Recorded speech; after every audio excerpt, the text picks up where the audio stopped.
मंदिर भी नहीं जा सकते, दिया भी नहीं लगा सकते। तो शिव महापुराण की कथा कहती है कि प्रदोष के दिन, प्रदोष काल में अपने ही दरवाजे के पास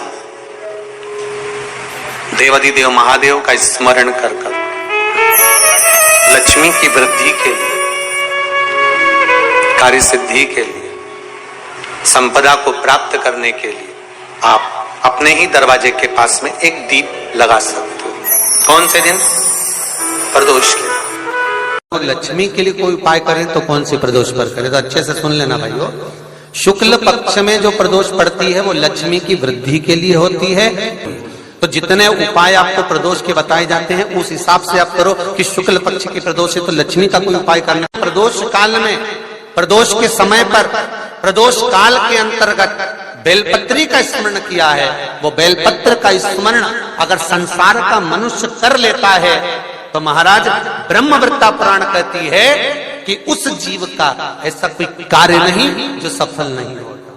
महाराज मेरा निवेदन रहेगा, किसी एग्जाम में आप बैठ रहे हो, इंटरव्यू के लिए जा रहे हो, किसी कार्य के लिए जा रहे हो, नौकरी नहीं लग रही, सर्विस नहीं लग रही, तो महाराज तांबे के कलश में 11 बेलपत्र को रखा जाए और तांबे के कलश में 11 बेलपत्र रखकर उसमें 11 सफेद पुष्प को डाला, लाल चंदन घिसकर कटोरी में लेकर जाइए। प्रदोष के दिन, शुक्ल पक्ष का जो प्रदोष पड़ जाए उसके दिन शंकर के शिवलिंग पर लाल चंदन लपेटने से पहले शंकर की जो जलाधारी करती है, शंकर भगवान का संपूर्ण परिवार जलाधारी में विराजमान है। शिव महापुराण कहती है, माता उमा का चरित्र कहता है, कोई एग्जाम में बैठ रहे हो, कोई कंपटीशन एग्जाम में बैठ रहे हो और चाहते हो कि मेरी नौकरी इसमें लगना ही चाहिए, तो लाल चंदन का लेपन आपको इस पूरी जलाधारी पर करना है। लाल चंदन का लेपन पूरी जलाधारी पर कर। और महाराज जी जिस कलश में आपने घर से 11 बेलपत्र और 11 सफेद पुष्प जल के अंदर डालकर लाए हो, उसको आप चढ़ाएंगे तो इस तरह से चढ़ाएंगे कि उसका भाग हमें दिखे चढ़ते समय। ऐसे नहीं चढ़ाना, उसको चढ़ाते समय इस तरह से चढ़ाएं कि वो जल का भाग हमारी ओर गिरता हुआ। महाराज जब आप वो समर्पित कर दें, बेलपत्र पुष्प आदि सभी चीजें, उस चंदन का एक थोड़ा सा भाग पूरी जलाधारी पर हाथ फेर कर अपने दरवाजे पर आते आते उसका स्पर्श कर दें। जिस दरवाजे से आप एग्जाम देने के लिए जाओगे, जिस घर से आप जाओगे, अपने घर के किसी भी दरवाजे पर उसका हाथ लगा दें या कोई स्थान को छू लें। जिसको आप दरवाजे को खोलकर, दरवाजे को स्पर्श कर कर या दीवार को छूकर या अलमारी को छूकर, जिसको भी छूकर आप जाओगे उसका स्पर्श कर लें। फिर आपको कुछ नहीं करना है, उमा और महेश ही सब कुछ करेंगे, जो उनको करना है सब साथ ही। किसी व्यक्ति ने अपनी जिंदगी में एक नियम बना लिया कि मुझे प्रदोष के दिन बाबा देवाधिदेव महादेव को एक कमल का पुष्प चढ़ाना। और कई मौसम ऐसा होता है कि उसमें कमल का पुष्प नहीं मिलता तो कमल गट्टा बाजार में मिलता है, देखा है आप लोगों ने, काला कलर का होता है कमल गट्टा। एक कमल का गट्टा भी यदि देवाधिदेव महादेव को, यदि कोई कितना भी दरिद्र है, कितना भी गरीब है, उसका कोई व्यापार नहीं, कोई व्यवसाय नहीं, कोई नौकरी नहीं, कोई चाकरी नहीं, कितना भी परिस्थिति से मारा हुआ व्यक्ति है, अगर उसने प्रदोष की प्रदोष नियम बना लिया, प्रत्येक 12 महीने का मैं नियम लेता हूं और पूरे 24 प्रदोष मैं बाबा को कमल का, जिस समय पर कमल का पुष्प मिल जाए उस समय पर कमल का पुष्प चढ़ाओ, ना मिले तो कमल गट्टा चढ़ाओ। पर जिसने प्रदोष का नियम बना लिया, 1 साल पूरा नहीं होगा और मेरा बाबा उसका हाथ पकड़कर उसको मंजिल तक पहुंचाना पड़ा। कितना भी दरिद्र। यदि किसी को धतूरा क्यों चढ़ाया जाता है, वो धतूरे का प्रमाण क्या कहता है? तो शिव महापुराण की कथा में रुद्र संहिता के अंतर्गत महाराज अगर आप पढ़ेंगे तो उसमें व्याख्यान वर्णन मिलेगा कि मनुष्य के जीवन में प्रतिदिन असत्य बोलने में आते मुख से कई बार असत्य का संबोधन निकल जाता है, झूठ निकल जाता है, असत्य निकल जाता है। तो हमारे यहाँ शास्त्र कहता है सबसे पहला धतूरा भगवान शंकर को अगर किसी ने समर्पित करा था तो ब्रह्मदेव ने करा था महाराज। और उसका भी प्रमाण है कि हर चीज का प्रमाण होना चाहिए। देखो कि आखिर भगवान के मंदिर के पीछे क्यों नहीं प्रणाम करते, तो उसका भी प्रमाण होना चाहिए। कि कोई आपसे पूछे तो आप बता तो सकते हो, केवल कथा के माध्यम से नहीं, आप उसको बता सकते हो कि ये कारण है। आप चंदन चढ़ा रहे तो उसका कारण बताना पड़ेगा कि ये चंदन क्यों चढ़ाया, चावल चढ़ाया तो उसका कारण बताओ कि अग्नि पुराण में लिखा है कि अक्षत की महत्वता क्या है।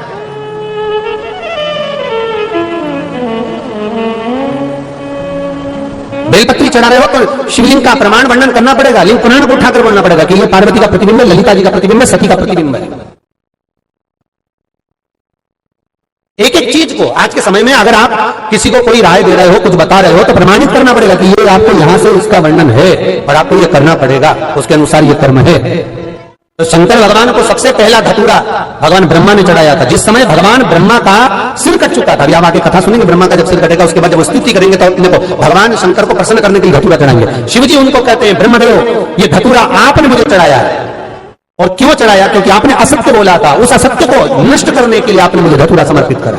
इसलिए हिंदू धर्म में नियम है, महीने भर में, 2 महीने में, 4 महीने में, 6 महीने में, साल भर में, 2 साल में, 1 साल में कम से कम 1 धतूरा शंकर भगवान को समर्पित करना चाहिए। जिस दिन धतूरा समर्पित करो उसके पहले जितना समय निकला उसमें आपने अगर झूठ बोल भी दिया हो तो भगवान शंकर उसको नष्ट कर दे, इसलिए उस धतूरे का समर्पण होता है। एक हमारे हिंदू धर्म में सबसे बड़ी बात है कि प्रायश्चित बहुत क्रम है हमारा। प्रायश्चित्ता का भाव बताया कि आप ऐसा करोगे उसके साथ ऐसा हो जाएगा, तो उसका प्रायश्चित ये है, आप कर सकते हो उसका प्रायश्चित्ता का भाव अमल कर सकते हैं, आप स्मरण कर सकते हैं। जब जिस महीने में जो प्रदोष पड़ा करे, जब प्रदोष पड़े बन सके 1 बेलपत्र, बन सके 5 बेलपत्र, शमी पत्र, हरे मुंह,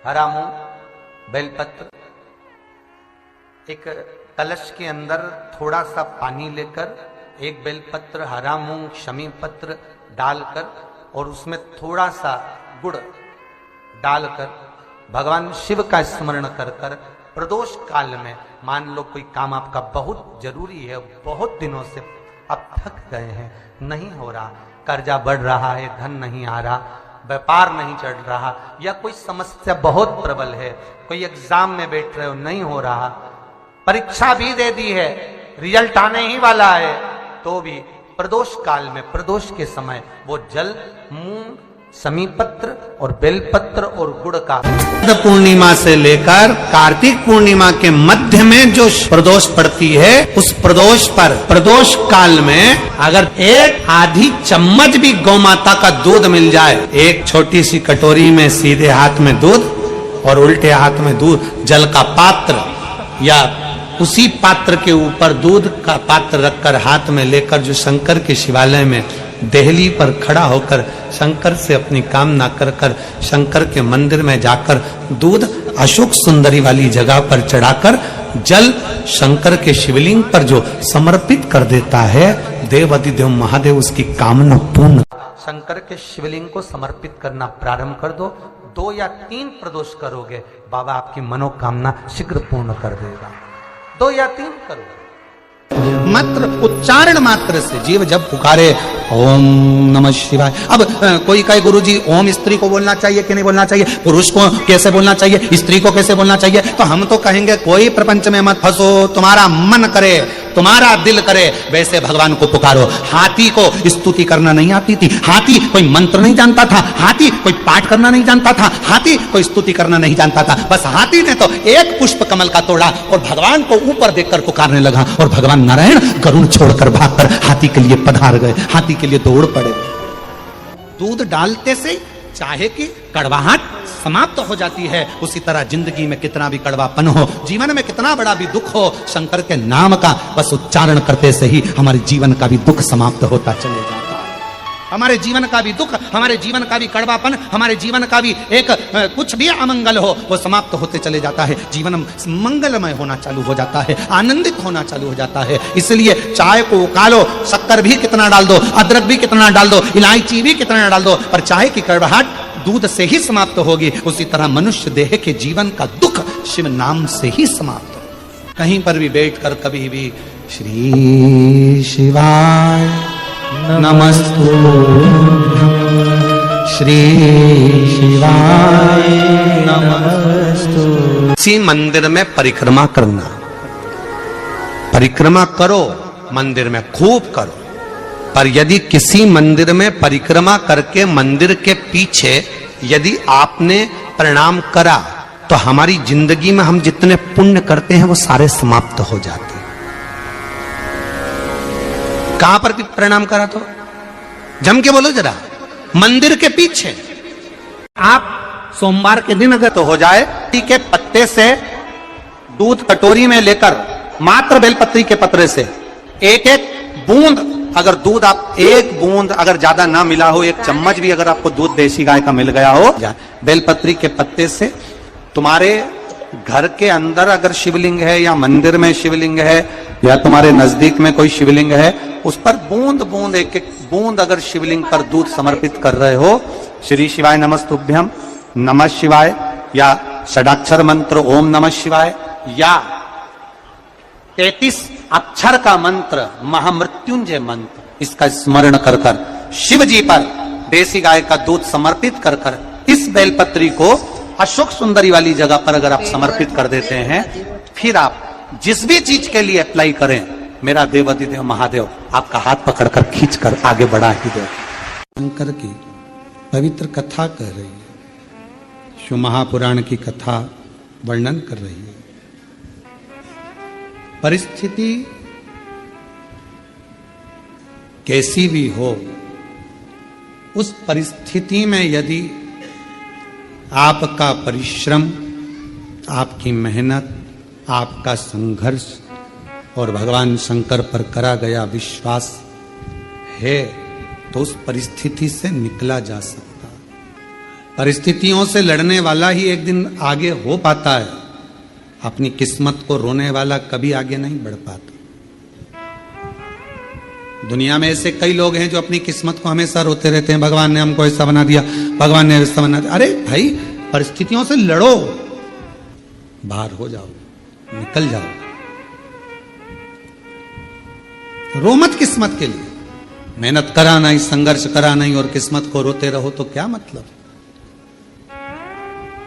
थोड़ा धैर्य रखकर परिश्रम करके आगे बढ़ो। शिव महापुराण की कथा कहती है, बाबा का चरित्र कथा है।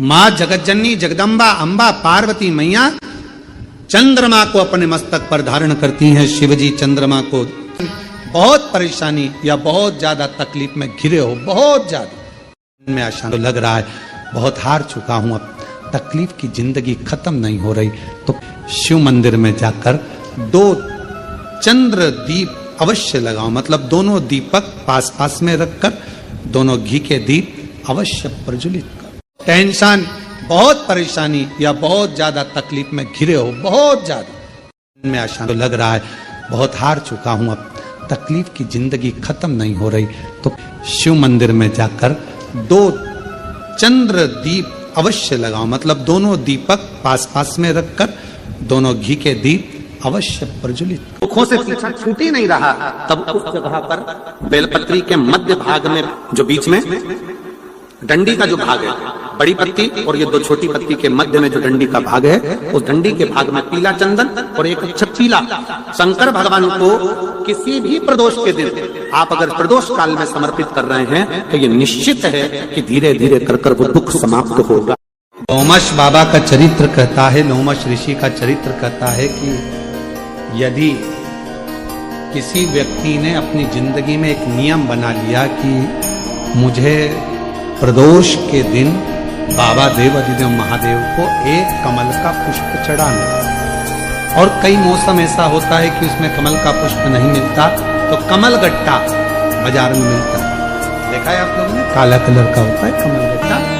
एक कमल का गट्टा भी यदि देवाधिदेव महादेव को, यदि कोई कितना भी दरिद्र है, कितना भी गरीब है, उसका कोई व्यापार नहीं, कोई व्यवसाय नहीं, कोई नौकरी नहीं, कोई चाकरी नहीं, कितना भी परिस्थिति से मारा हुआ व्यक्ति है, अगर उसने प्रदोष नियम बना लिया, प्रत्येक 12 महीने का मैं नियम लेता हूं और पूरे 24 प्रदोष मैं बाबा को कमल का, जिस समय पर कमल का पुष्प मिल जाए उस समय पर कमल का पुष्प चढ़ाओ, ना मिले तो कमल गट्टा चढ़ाओ।